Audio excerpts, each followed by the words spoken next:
Crime does not pay.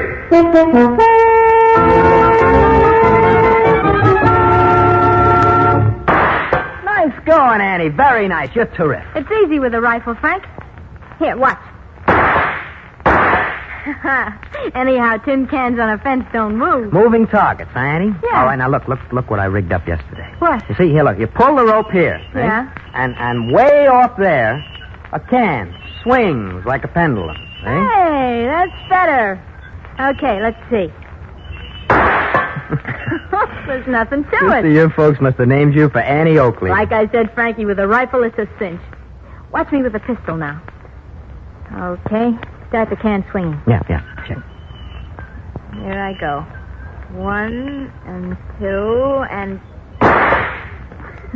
How am I doing, boy? Oh, baby, you are a genius with a gun. Another couple of weeks and we'll be going places. Weeks? What's the matter with right now? If I can hit tin cans at this distance, a guard at a bank ought to be easy as the side of a barn.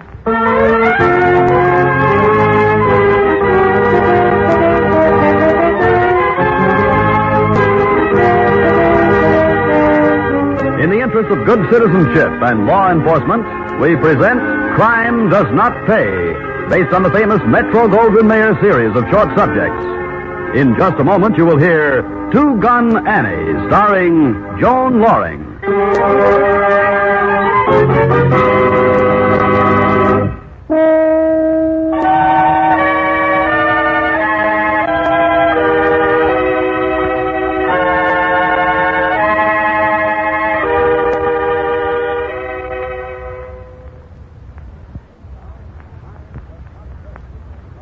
Now, Crime Does Not Pay, starring Joan Loring as Ann Armistead in Two Gun Annie.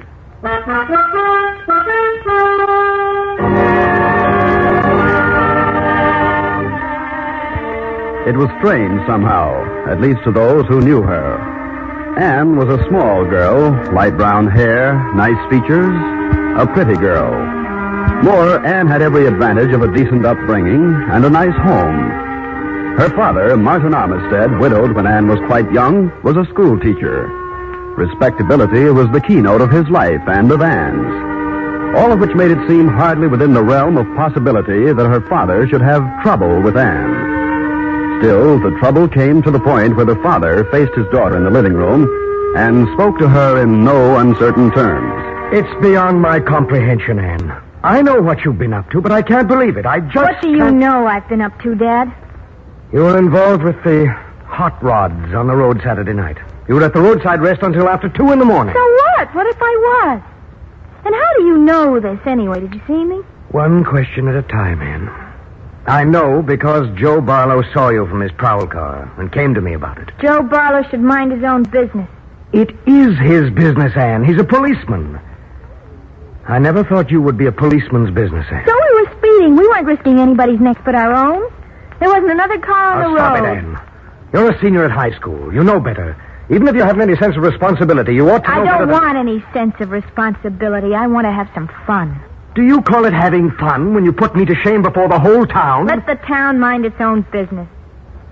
Perhaps when a teacher can't control his own child, it is the town's business. It may follow from that he can't control other people's children, even in the classroom. Oh, cut it out, Dad. You can't get around me that way, and you know it. What do I have to do with you, Anne? Lock you in your room? Try it and see what happens. I'll be 18 in a month. You'll lose me as an income tax deduction, man. Anne, I order you to stop your present behavior. Save it, Dad. You're just talking. Oh, am I? Well, then you listen, young lady. I've done my best for you since your mother died. You've never wanted for anything. You've had plenty of freedom. Maybe I should have seen to it that you were taught more self-control. I don't know. But I'll tell you this. Oh. I know you're a leader among the crowd that drives these jalopies and raises General Ned around town. And if you don't quit them now, I'll turn you over to Joe Barlow myself the day you're 18. All finished, Dad? In more ways than one. Okay. Then I'm going out. Got a date with Frankie. I warn you, Save Anne. it, Dad. You said your piece, now I'll say mine. Before I give you or anybody a chance to turn me in, I'll leave this one-horse town forever. Take it or leave it, Dad.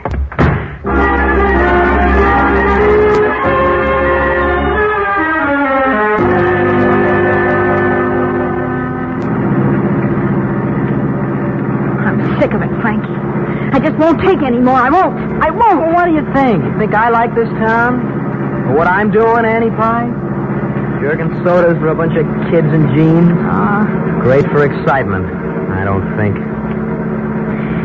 What brought you here in the first place, then? The railroad. This was as far from hometown as my dough would take me. Well, you've been making money. Why do you stick?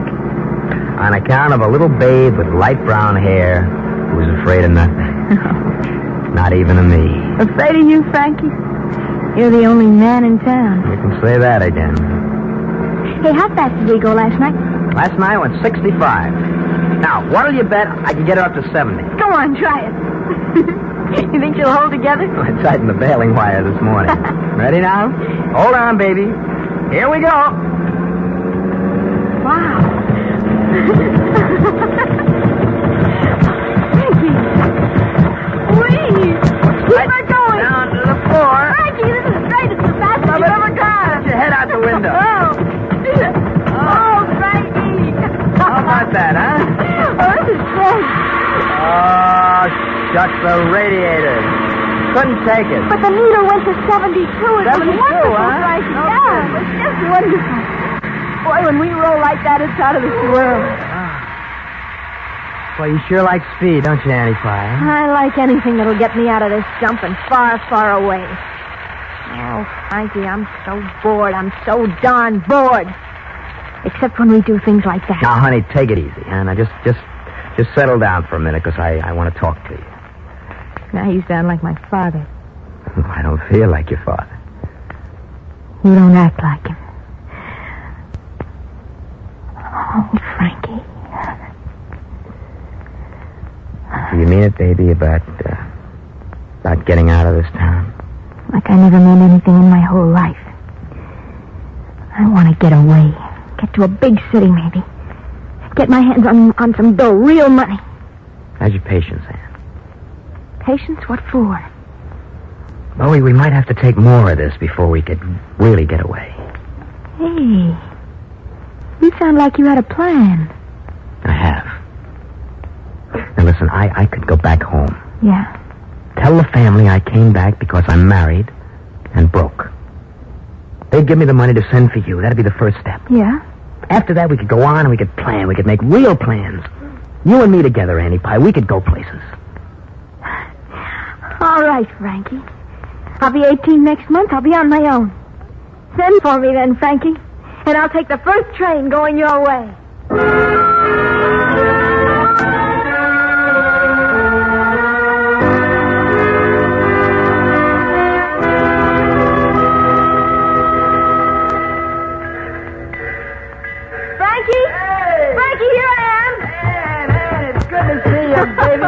Terrific. I feel good. I'm here. What about your old man? Oh, I had it out with him. Told him I was going bye-bye. He didn't say much. Just looked sad around the edges. Hey, I'm free, Frankie. Where do we go from here? Oh, we go to my folks' place. For a while, anyway. Hey. Here, put this on. A wedding ring? Yeah, check. I told him you're my wife. Next couple of days, if we have time, we can drive over to a justice and make it legal, huh? Frankie. Now, come on, Annie Pie. The jalopi's waiting. Time's a wasting. We got things to do, you and me.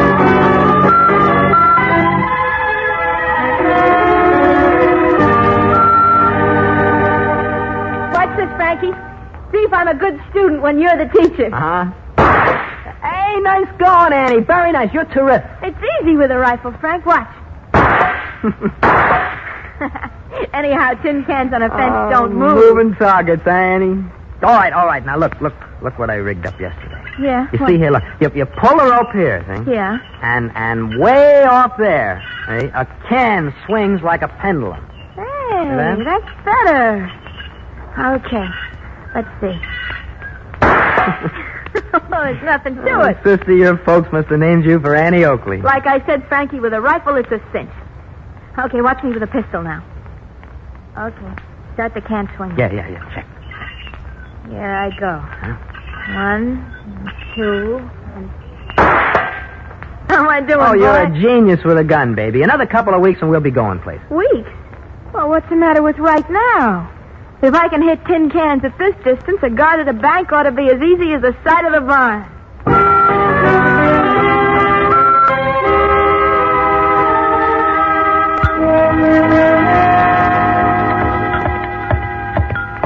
Why, Ann, whatever. Where you two going this time of morning? We're going hunting, Mom. Deer season opens today. Well, the slacks are all right, Ann, but... Well, I must say you look like a boy with that baseball cap and all. That's the idea, Mom. Now, why would a young man want his wife to look like a boy? Well, the fellas might kid me too much. You know, who takes his wife along hunting? You do, darling.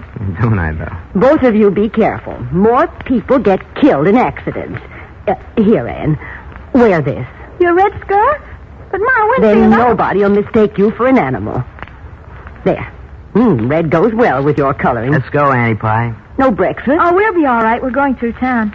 Frank says the hunting is better over in that direction. Don't you, Frankie? Oh, yeah, sure. Well, goodbye, Mom. Don't worry. We're going to be fine. Look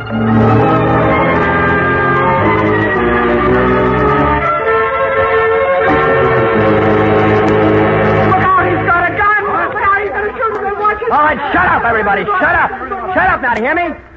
First man opens his mouth gets it. See my partner's guns? He's got an itchy finger. I'll keep him covered, kid, while I get the cash. You bet, fella. We said don't move. Shut up, lady. You're not hurt.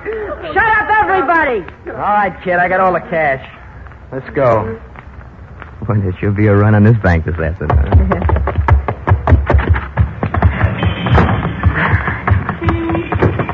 They're starting. Yeah. Quick, before they turn on the alarm.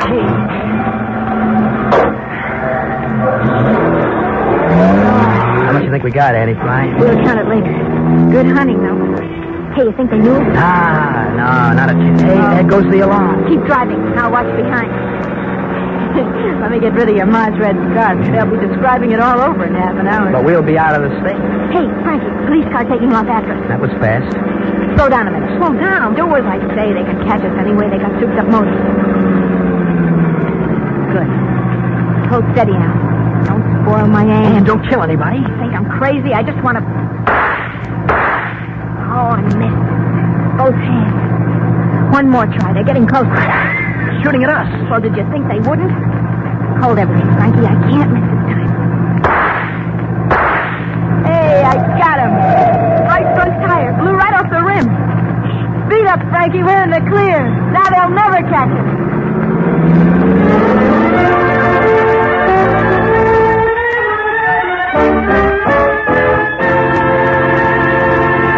In just a moment, Crime Does Not Pay will continue with Two Gun Annie.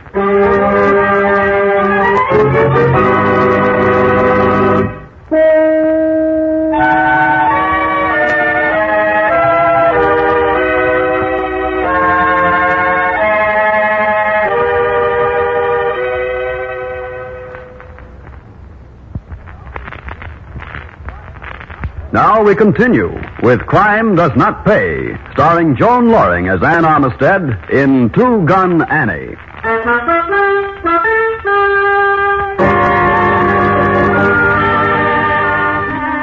They made it that first time. They made it completely.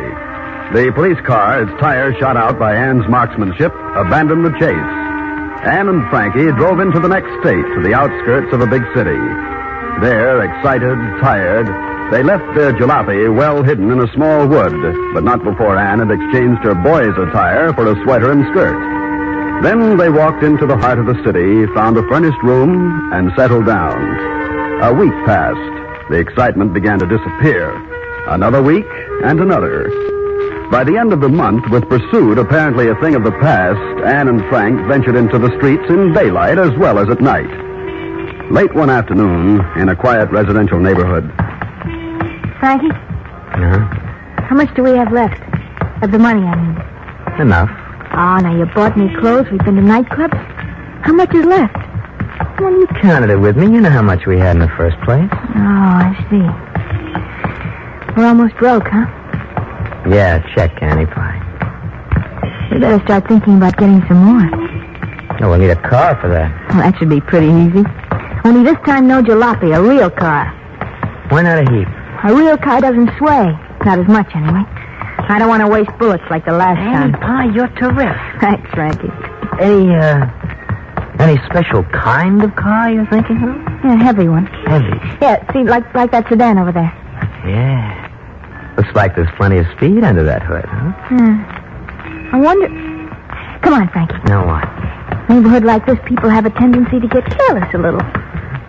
Oh, they sure do. Look. Yeah, I see the keys. Hanging right in the lock on the dashboard. Oh, it's practically an invitation. Isn't it, though? Do we? We do. It's a keen job, this one, huh? You can say that again. Where to, madame? The house, Franklin. The house? There's certain equipment we don't want to leave behind, including the firearms. And the young gentleman's outfit that fits me so well.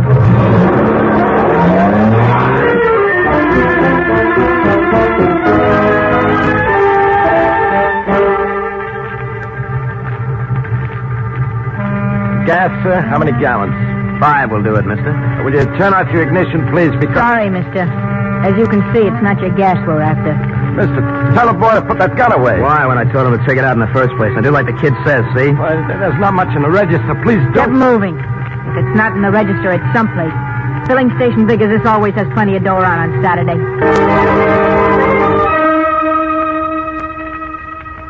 Yes, sir. Yes, ma'am. What may we do for you? We want a room. What have you got? Well, sir... We've driven a long way today. Anything with a bath will do. Sorry, ma'am. There's nothing left with bath. Well, how much without? There's nothing left without either, sir. Did you hear that, dear? I heard. Not very hospitable, is he? No. Now, don't you think you could be more accommodating if you were in his place, dear? Oh, I know I could. Now, see here. You see here. A gun. 2 of them. And they talk loud if they have to. You want to know what they say? Yes, sir. They say get into the office.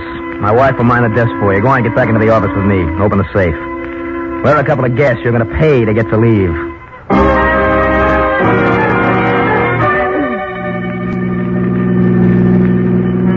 Lots of power under that hood. How I'd love to let her out. But you won't. Not past the limit yet. No traffic cops this trip. Check. Annie Pye, did you ever see a scared rabbit like that hotel clerk? What a waste of time. $500 in the safe, and look at the chances we took. Well, chances are part of this business, Annie Pye. It's like the big businessmen say, the calculated risk. Yeah, sure, but the profit's got to be worth the risk. A meaning, baby? That the First National Bank over in White Oak is just begging for a heist. And we didn't do so good at the first job in a bank. Because we were green. We didn't figure on the time lock on the vault. This time we're really planning it. This is going to be a real haul.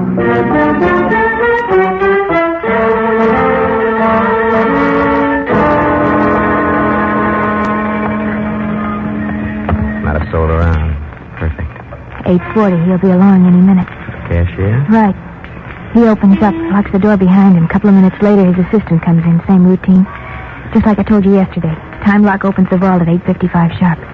We'll have 5 minutes to clean out the joint. Watch it, Annie. Here he comes. Check and double check.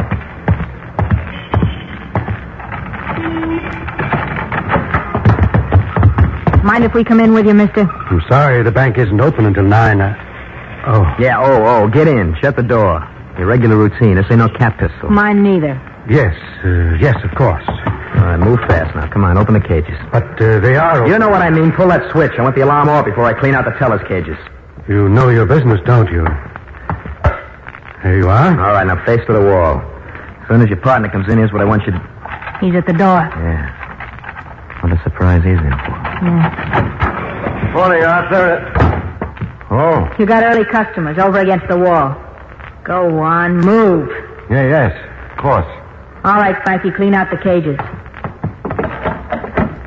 It's an easy 15 grand here in cash, kid. There'll be more in the vault. The vault? You can't open it until 11 o'clock. Save it, Smarty. We know the time lock goes off at 8:55, and you know the combination. No, Arthur, you can't give it to them. That'll take care of him for a while. We intend to have that vault open, Mr. Cashier. And I have every intention of opening it. I don't especially care for a blow like that one. May I help him? You may not. He's bleeding badly. A gun barrel is a nasty weapon to hit a man. Shut up or you'll get it, too. Already on the vault, kid. All right, you. Downstairs, the vault. Certainly. This way. An obliging punk, isn't he? Oh, we don't mind. After all, we're insured, you know, and we're a national bank. We have plenty of resources. Only fools like my assistant would argue with loaded revolvers. Isn't that right? Stop talking. Get the vault open. Open it, you hear, and shut up. Or we'll leave you inside it after we clean it out. Get moving now. Fast.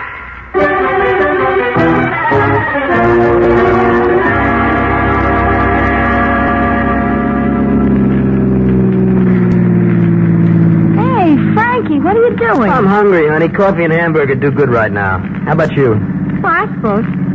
I'd feel better if we had a few more miles between us and White Oak before we stopped. Well, they won't expect us to stop this close. You get it? Uh-huh. Leave the haul in the car? Well, why not? Now, who'd expect to find 15 G's in cash and 25 more in securities in a parked car? Some haul, huh, Annie Pie? 40,000, not bad. Not bad at all. Let's go. Now, tell me, can you figure it, Annie Pie? What? With dough lying around like that loose in banks, people taking jobs in joints like this? I wonder what they do for excitement. A drive-in movie, I guess. Now, hit yourself to a stool, Annie Pie. Hey, place smells good. Sure Maybe does. I am hungry. Morning, folks. Hi, morning. It's likely afternoon, isn't it? Not till afternoon. What'll it be? A couple with and coffee. Any wheat cakes? I'll find out. Here, let me give you the setup. How about some coffee right away? Good idea. You come far this morning? Not too far. Is that your car out there? Yeah, smooth, ain't it? Huh? Oh, sure is. Why do you ask? Well, youngsters like you usually have jalopies, not big sedans like Well, that it was one. my father's. He got a new one. He gave me that one. You're lucky. Wish I had a father like that. Excuse me, I'll ask the cook about the wheat cakes. Coffee's good, isn't it, Frankie? Sure is.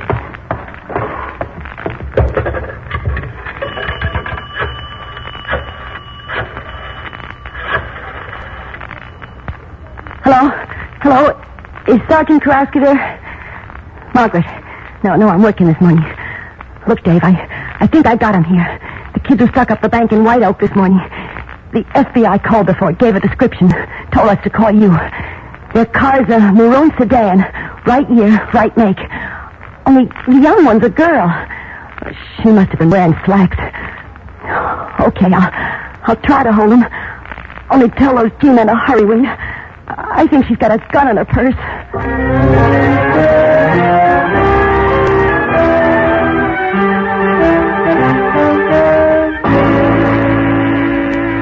Say, how long does it take to make fresh wheat cake batter? Well, Cook's very fussy about it, and he was upset because the old stuff was sour. Take a burger, Ann. Let's get going. Yeah, tell him to kill the wheats and make me a burger.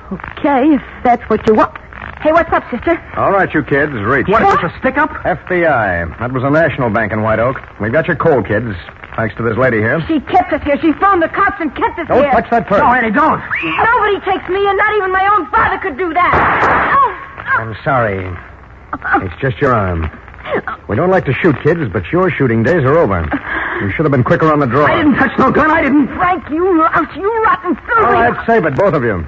That assistant cashier, you fractured his skull. He died an hour ago. You're both due for a murder rap. All right, let's get going.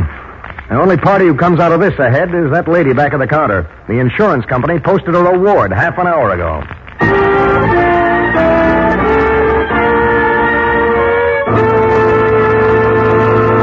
Crime does not pay. Joan Loring, who starred as Ann Armistead in Two Gun Annie, will be back with you in just a moment.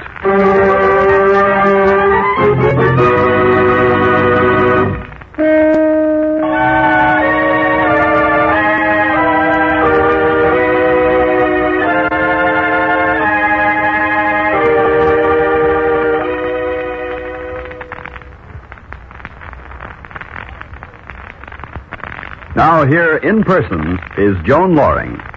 To me, at least, the story of Ann Armistead and Frank Winfield is a revealing one. Both young people came from good homes. Anna especially seemed to have every opportunity to grow into a fine woman, a good citizen. Still, they went, in the old expression, they went wrong. Where and why? Examination of both their stories gives us one important clue. Both of them felt their lives were dull, that they needed excitement and a chance for adventure. This feeling is part and parcel of youth. But for Anne and Frank, there was no provision for working off that extra steam. There was no program, no plan. There was no guidance for them. The older generation failed them, as it's failing in so many communities across this nation with disastrous results. That's why, in the last analysis, Anne and Frank sought the release which leads only to the final lesson, that crime does not pay. Thank you, Miss Loring.